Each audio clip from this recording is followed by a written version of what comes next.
Hello, everyone. Today we're talking about the great Christian author of the 20th century, C.S. Lewis, Christian apologist. We'll begin with a quotation from C.S. Lewis, which reads, "Someday you will be old enough to start reading fairy tales again." That's from his famous Lion, the Witch, and the Wardrobe. Unlike the dramatic, instantaneous conversion of the Apostle Paul on the road to Damascus, C.S. Lewis came to faith in Christ via a search for truth that journeyed through the twists, turns, and dead ends of a long 33-year maze characterized by varying worldviews, ideas, and religions. This quest involved both his intellect, which sought logical, sound answers to the questions of life, and his heart, which longed for something to fill the lonely void within. As Lewis explored each worldview along the way, he would be enamored by them all, only to eventually recognize the weaknesses of each and be disappointed by the conclusions of a particular ideology. It was this thoughtful, careful, Socratic search for life's meaning that enabled Lewis to understand so deeply the world's religions and philosophies, and also to articulate how these views paled in comparison to the ultimate truth found in Jesus Christ. In other words, God shaped Lewis's pre-Christian wanderings in false religions and philosophy into redemptive experiences. This enabled Lewis to communicate the truths of biblical faith in ways that searching people could understand. After all, he had been there and done that. In the third edition of The Pilgrim's Regress, an allegorical look at his own conversion, Lewis writes, quote, "The sole merit I claim for this book is that it is written by one who has proved them, various worldviews, all to be wrong. There's no room for vanity in the claim.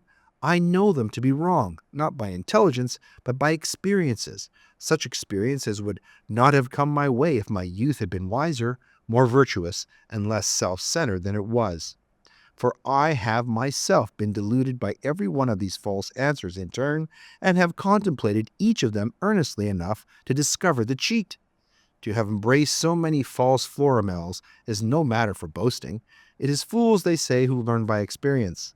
But since they do at last learn, let a fool bring his experience into the common stock, that wiser men profit by it." End quote. So by dating various worldviews over time, Lewis developed deep insight into ways in which a religion can at first appear attractive, only to lead to bitter disappointment when the honeymoon is over and the witch suddenly appears. It was this experience in the first 30 years of his life, before his conversion, that prepared him to become one of the greatest Christian apologists of the 20th century. Lewis had begun his life surrounded by Christian practice and thought, but the loss of his mother and the coldness of his father sent him reeling spiritually. From this point, he describes his faith journey thusly, quote, "On the intellectual side, my own progress had been from popular realism to philosophical idealism, from idealism to pantheism, from pantheism to theism, and from theism to Christianity. I still think this a very natural road, but I now know that it is a road very rarely trodden." End quote. At 17, Lewis gained entrance to Oxford University. His first studies at Oxford would, however, be brief. He soon found himself in the British Army, serving as an officer in the trenches of World War I. As he witnessed firsthand the horrors of war in France, and was even wounded in action, men dying all around him, Lewis's atheism became more entrenched. He would survive the war, return to Oxford, and then immerse himself in academia. Lewis was an outstanding student who achieved a triple first at Oxford in classics, philosophy, and English. This means that he was at the top of his class in each of these subjects. His photographic memory, writing ability, and skill as a logician made him a peerless scholar. During his undergraduate days, many of his generation were recovering from the horrors of war and questioning the very meaning of life. Lewis himself began to sense that his atheism did not address his inner longings. he felt drawn to what he called philosophical idealism, as espoused by British Hegelians and Henri Bergson. They held that the world we perceive centrally is only a veneer behind which the absolute hides. In other words, Lewis was beginning to realize that there is more to life than just matter and the material world we inhabit.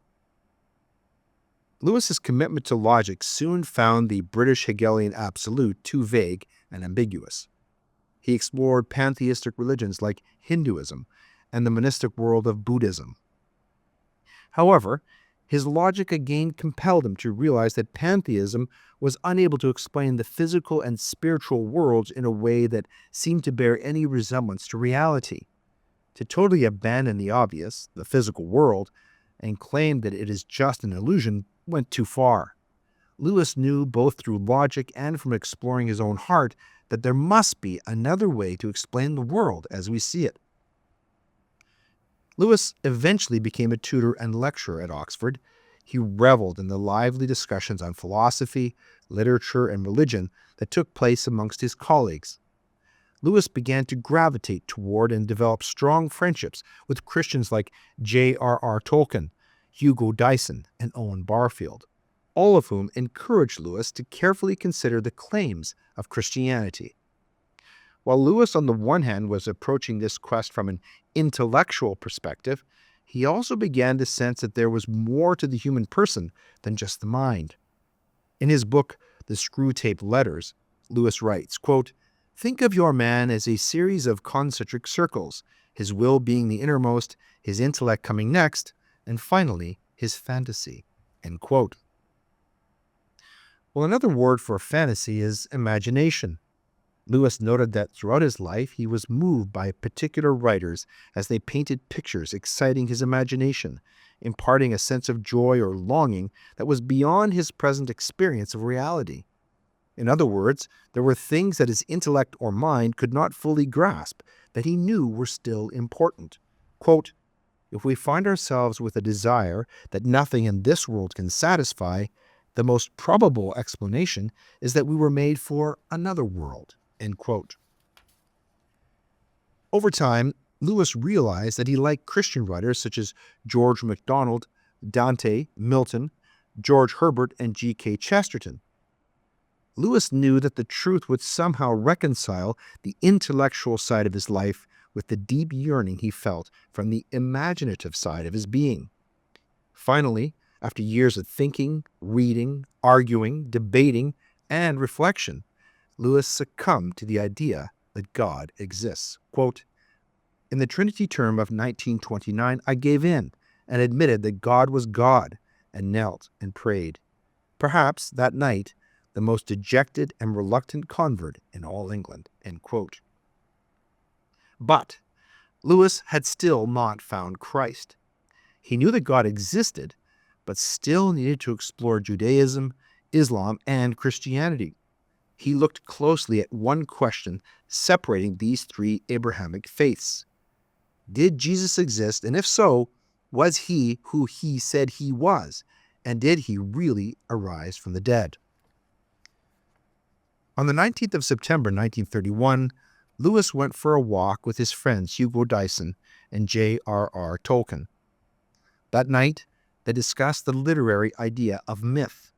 Myth, as they defined it, was a story that passed on some element of truth and touched the imagination. Tolkien argued that the difference between all other myths and Christian myth was that the Christian story really happened in history through the incarnation of Jesus Christ. This answered perfectly Lewis's question. Jesus was who he said he was, and he really was resurrected. Tolkien urged Lewis to approach the New Testament story with the same passion he applied when studying other literary works. A short time after that conversation, Lewis was riding in his brother's motorcycle sidecar on the way to the zoo. By the end of that ride, Lewis suddenly realized that he was a Christian. His powerful imagination had been intrigued by the gospel story. His intellect conceded that the idea of God made the most sense out of reality. And now he had finally submitted the innermost concentric circle, his will, to Jesus Christ as his Lord and Savior.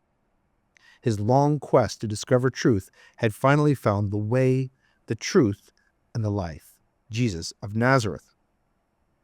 So with full abandon and commitment to Jesus, Lewis now sought to submit all aspects of his life to God and live to the fullest as a disciple of Christ.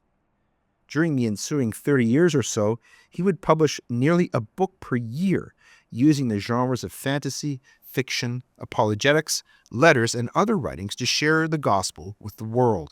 Second only to Sir Winston Churchill, he would become the best-known voice on the BBC during World War II, giving people cause to believe in and live out the truths of Christian faith. Today, his books continue to sell millions of copies annually. Why is this? Well, perhaps God redeemed the many years of searching by Lewis. God turned the dead ends, the twists and turns of Lewis's search for truth, into a wealth of experience and wisdom by which Lewis could effectively point out the weaknesses of all other worldviews and shine the light of truth on Jesus. Lewis was called names akin to airhead, as some in the erudite Oxford academic community could not fathom how such a gifted intellectual could fall for the Christian fable. He was denied promotions and suffered personal insults for his beliefs, but for him, there was no turning back. He has since helped countless others to discover the one true God, who redeemed Lewis's past search for truth by using this brilliant Oxford professor to show new generations that God is not only reasonable and rational, he can also fulfill the deepest longings within the human heart. The Narnia series illustrates this quest. No child of 8 or 80 who encounters the character of Aslan can fail to embrace his goodness and moral power.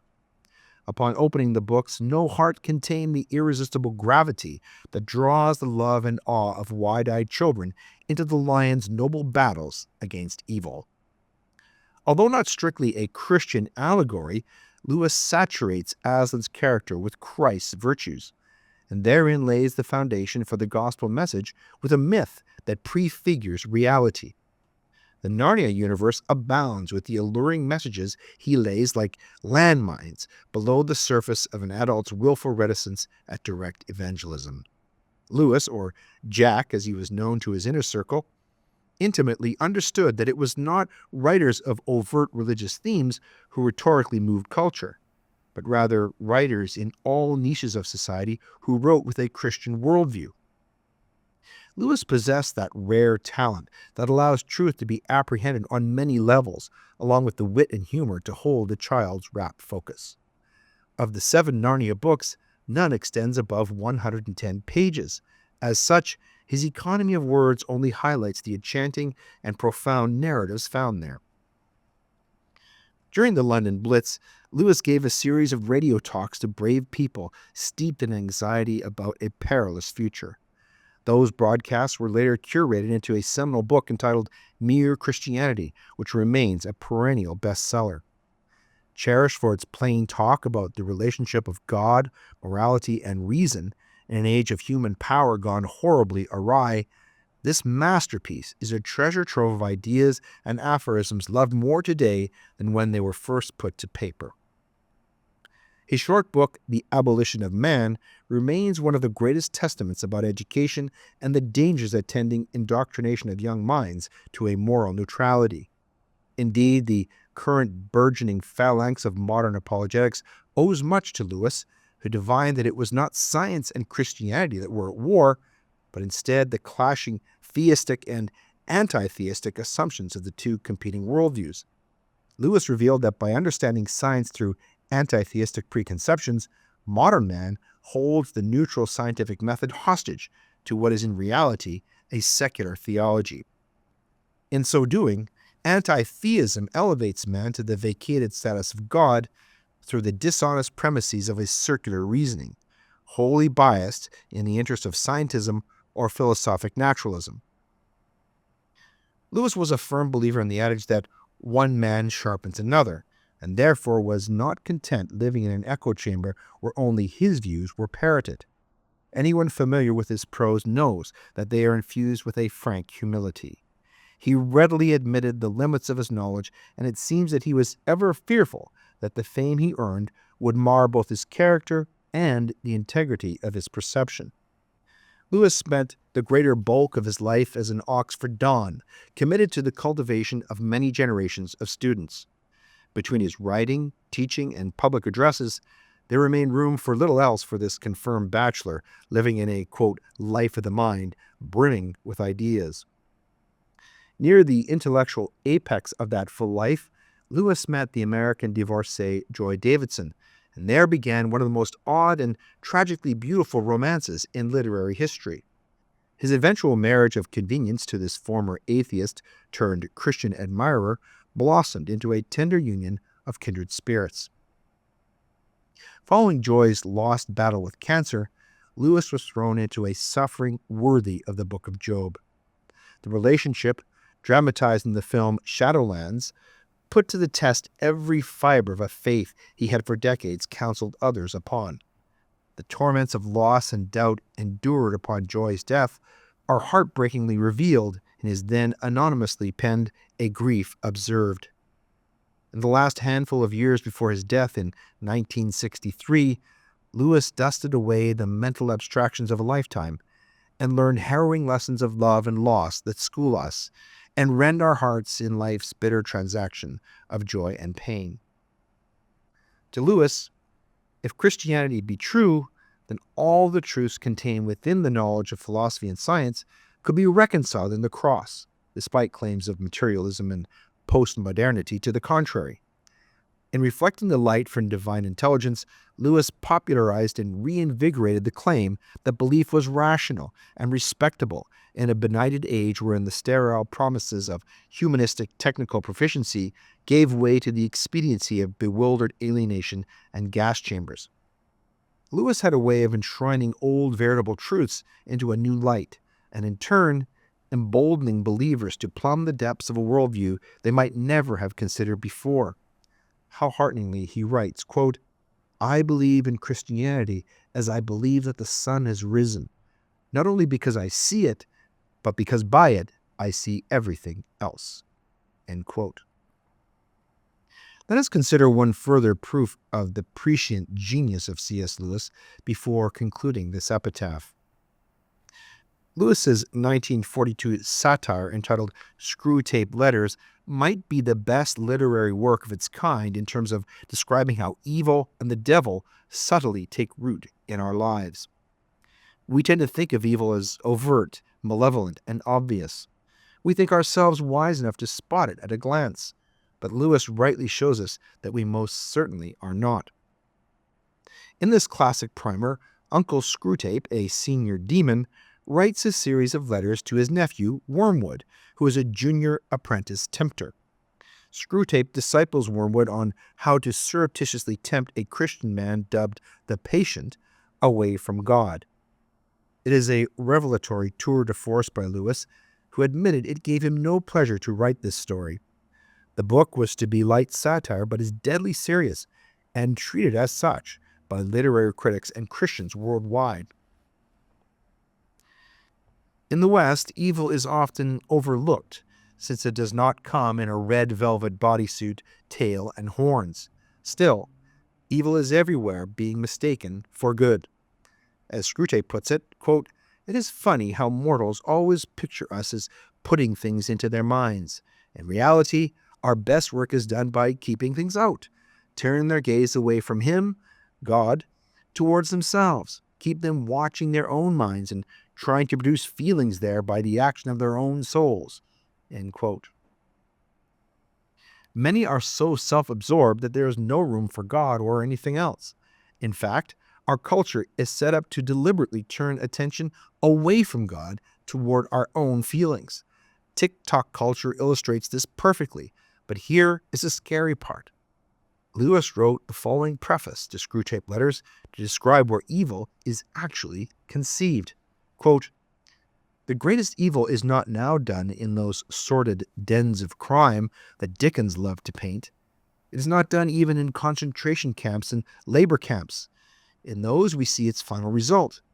But it is conceived and ordered, moved, seconded, carried, and minuted in clean, carpeted, warmed, and well-lighted offices by quiet men with white collars and cut fingernails and smooth-shaven cheeks who do not need to raise their voice." End quote.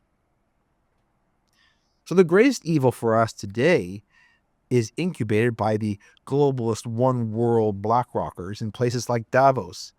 The CDC, the WEF, and the EU have not escaped contamination either. We are mistakenly looking for evil in the discernible and the conspicuous, but it is being clandestinely hatched in slick private jets and plush private offices. Screwtape cautions Wormwood not to be too transparent, but rather to hide his ominous intentions from the patient, and instead to take the veiled, serpentine approach. Quote, "Murder is no better than cards if cards can do the trick. Indeed, the safest road to hell is the gradual one, the gentle slope, soft underfoot, without sudden turnings, without milestones, without signposts." End quote. Let people believe that nothing is really happening, or if it is happening, it is not really important. Few thought it alarming when baby steps were taken decades ago to legislate social justice. We said, this will never go anywhere. Now we cannot even have a meeting or open a sporting event without first making an indigenous land acknowledgement, and we are everywhere set upon by critical race theory, DEI, catch and release bail laws, and unprosecuted shoplifting sprees that we once properly called looting. So Screwtape gives Wormwood the following advice regarding the patient. Quote, "Keep pressing home on him the ordinariness of things. Above all, do not attempt to use science, I mean the real sciences, as a defense to Christianity.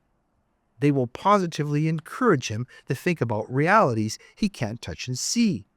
There have been sad cases among the modern physicists. If he must dabble in science, keep him on economics and sociology. Don't let him get away from that invaluable real life." End quote. The more a culture believes only in what is probative through science, the less likely its members are to seek truth in transcendence, because that trial leads inexorably to God.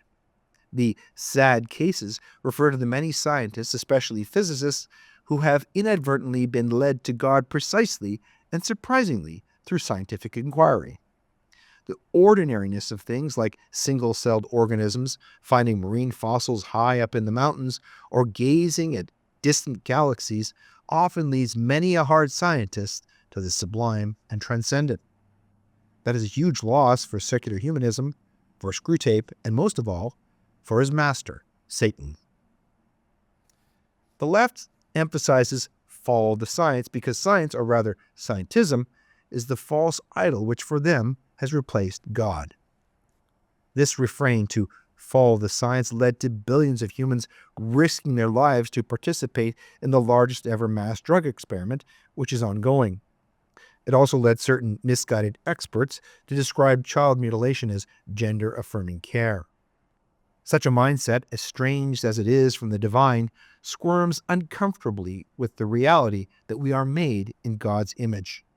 This nervous intransigence gives rise to the wanton killing of babies in utero and out. After all, babies cannot be made in God's image because there is no God. He is a fiction created by primitive man to explain what could not yet be solved by almighty science.